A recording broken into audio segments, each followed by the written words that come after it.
पहुंचे हैं।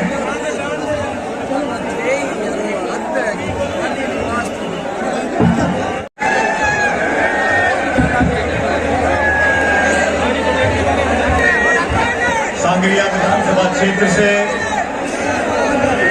हम सबके लोकप्रिय उम्मीदवार राहुल गांधी जी के, खड़गे जी के, सोनिया गांधी जी के और आप सबके चहेते उम्मीदवार सम्माननीय अभिमन्यु पूनिया जी, हमारे पंजाब राज्य के कांग्रेस पार्टी के अध्यक्ष राजा वरिंग जी, पूर्व सांसद महोदय, अध्यक्ष महोदय, मंच पर तमाम नेतागण यहाँ पर आज मौजूद हैं और इस चुनावी सभा में मौजूद सभी नौजवान दोस्तों, आदरणीय बुजुर्गों, किसान भाइयों, माता और बहनों, मैं क्षमा चाहता हूं कि हम बहुत देर से आपके बीच में आए।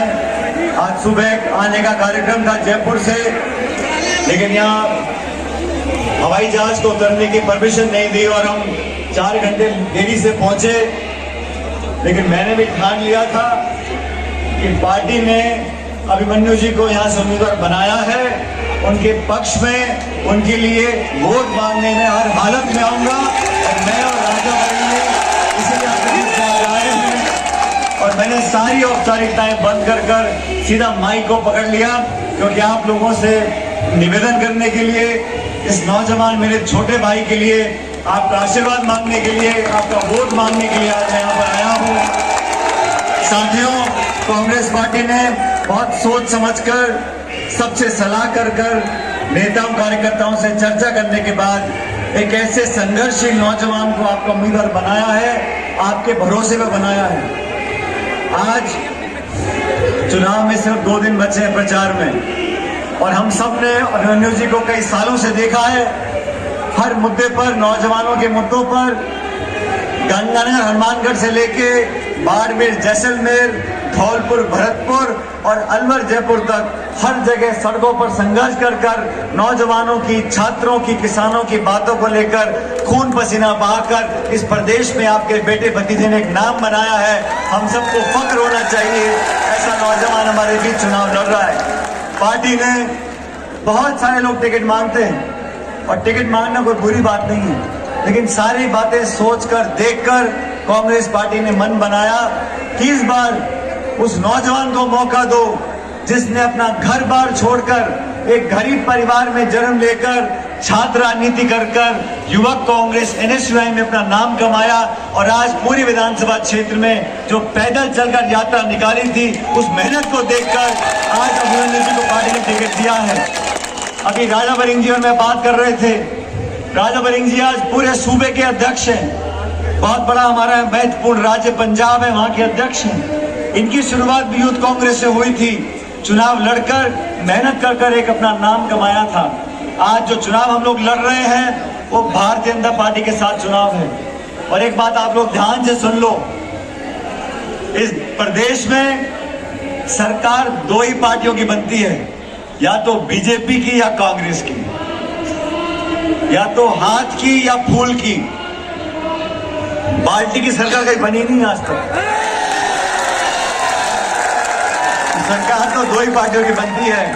और जो माहौल आज राज्य में है, देश में है, जो बदलाव हो रहा है, कांग्रेस पार्टी की सरकार दोबारा बनने जा रही है।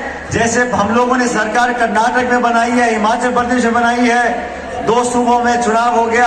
अभी हमारे कुलदीप इंदौरा जी प्रमुख साहब गंगानगर के प्रभारी हैं मध्य प्रदेश और छत्तीसगढ़, दोनों राज्यों में सरकार कांग्रेस पार्टी की बनने जा रही है। और 25 तारीख को राजस्थान में भी यहाँ से आप सब लोगों से निवेदन करने आया हूँ, ये हाथ का निशान हमारी कांग्रेस पार्टी की पहचान है। इस हाथ के निशान के पास वाले बटन को दबाकर इस नौजवान को अपना वोट दो, ताकि कांग्रेस पार्टी ने आप लोगों पे भरोसा कर जो टिकट दिया है, आपका संघर्ष करने के लिए यहाँ से जयपुर जाएंगे आपका विधायक बनकर, और संग्रह विधानसभा क्षेत्र की अपनी पूरी ताकत के साथ सेवा करेंगे।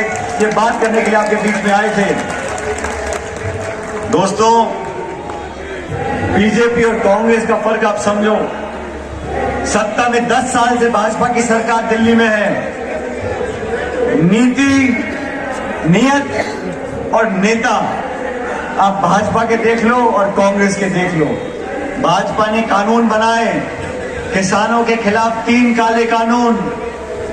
1.5 साल तक किसान दिल्ली में धरना देके बैठे रहे, ठंड और गर्मी में, भूखे प्यासे सैकड़ों किसानों की जान चली गई। तब जाके भाजपा की सरकार ने वो काले कानून वापस लिए। बीजेपी की सरकार ने नोटबंदी करी, जीएसटी लेकर आए, 2 करोड़ रोजगार देने का वादा किया था, काला धन वापस लाने का वादा किया था, 15 लाख हर खाते में जमा कराने का वादा किया था। कोई वादा पूरा किया नहीं।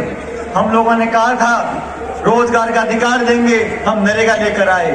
हमने कहा था खाद्य सुरक्षा हो, सूचना का अधिकार हो, सब पे कानून बनाएंगे। हमने छात्रवृत्ति दी है, पेंशन दी है, गरीब, किसान, दलित, आदिवासी, नौजवान, बुजुर्ग, महिला, सब लोगों का ध्यान रखा। कांग्रेस पार्टी का काम हमने देखा और भाजपा का काम हमने देखा। अब आपको निर्णय करना है। आपने यहाँ पर शासन भाजपा का भी देखा है, कांग्रेस का भी देखा है। मैं तो आप लोगों से निवेदन करने आया हूँ, पूरे क्षेत्र में संग्रिया से विधानसभा क्षेत्र है, यहाँ पर हर मजहब के लोग हैं, हर जाति के लोग हैं, समाज के लोग हैं। 36 कौमों की ये पार्टी, चारों धर्म की ये पार्टी, सबको साथ लेकर चलने वाली पार्टी। उस पार्टी के उम्मीदवार को अपना आशीर्वाद दो ताकि हम सबको लगे एक नई शुरुआत यहाँ से करनी है। मैं किसी की आलोचना नहीं करता हूँ, लेकिन 5 साल का कार्यकाल आपने देख लिया। इस संघ विधानसभा क्षेत्र में जो संभावनाएं थी वो काम आपने देख लिया। आज इस नौजवान को मौका दो। और मैं हमेशा अभिमन्यु जी को बोलता था, मैं जब 5 साल विपक्ष में मैं प्रदेश का अध्यक्ष था तो ये छात्र राजनीति करते थे। हमने 5 साल 2013 से 18 राजस्थान में बीजेपी सरकार के खिलाफ खूब लाठियां खाई, खून पसीना बहाया, धरने दिए, भूख हड़ताल करी, पदयात्राएं करी।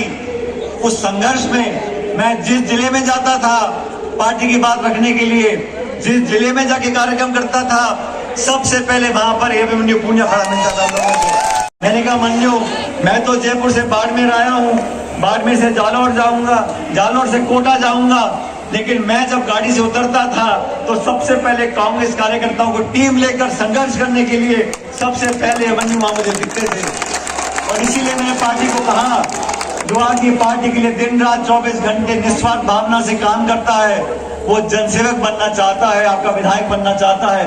आप सब लोगों से मैं आग्रह करूंगा, ये सारी बात भूलकर जाति की, बिरादरी की, गुट की, बड़े की, छोटे की, हम सब मिलकर इस बार इस नौजवान को मौका दें। कांग्रेस पार्टी ने इस नौजवान व्यक्ति को आपके भरोसे पर टिकट दिया है। और आज मैं चुनाव से मैंने मन्यु जी को बोला, इसमें मुझे कहा नामांकन के बाद कि सचिन जी कार्यक्रम करना है।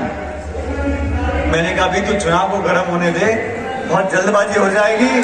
जब चुनाव के पास होगा तो इन्होंने कहा बीजेपी के बहुत नेता आ रहे हैं, बहुत सारे भाषण हो रहे हैं, फला नेता आ रहा है, फला मंत्री आ रहा है, फला मुख्यमंत्री आ रहा है, जिले में आ रहा है, संभाग में आ रहा है, मेरे क्षेत्र में आ रहा है, भाजपा के नेता बहुत सारे आ रहे हैं। मैंने कहा अभिमन्यु पूनिया जी, आप चिंता मत करो, हम एक सभा करेंगे चुनाव से ठीक पहले, उस सभा में सब बराबर कर दूंगा। क्यों बराबर कर दूंगा, सुनो। मैंने कहा कितने नेता आए, भाजपा के बहुत सारे नेता आ रहे हैं। मैंने कहा हम लोग भी आएंगे।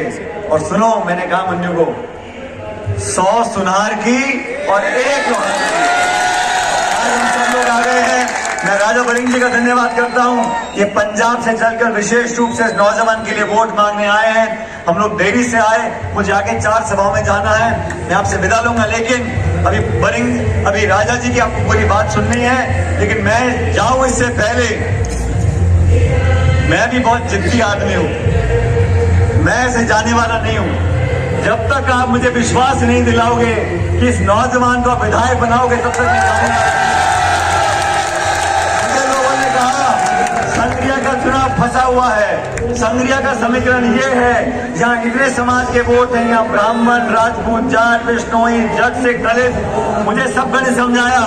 मैंने कहा नौजवान की कोई जाति नहीं होती, किसान का कोई जाति नहीं होती, हम सबको साथ लेकर चलेंगे, सबको साथ लेकर चलते रहेंगे। लेकिन जैसा मैं चाहता हूँ, आप सब लोग अगर इस मेरे छोटे भाई को आशीर्वाद दो और मुझे आश्वस्त करो कि यहाँ से जिताकर भेजोगे, तो मैं मन छोड़कर आगे जाऊंगा, नहीं तो मैं यहीं खड़ा रहूंगा आप लोगों के बीच में। दोनों हाथ खड़े कर आशीर्वाद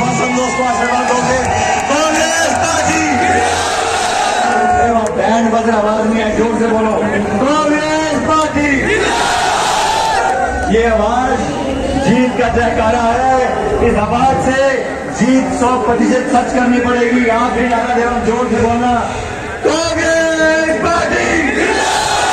बहुत बहुत धन्यवाद। राम राम।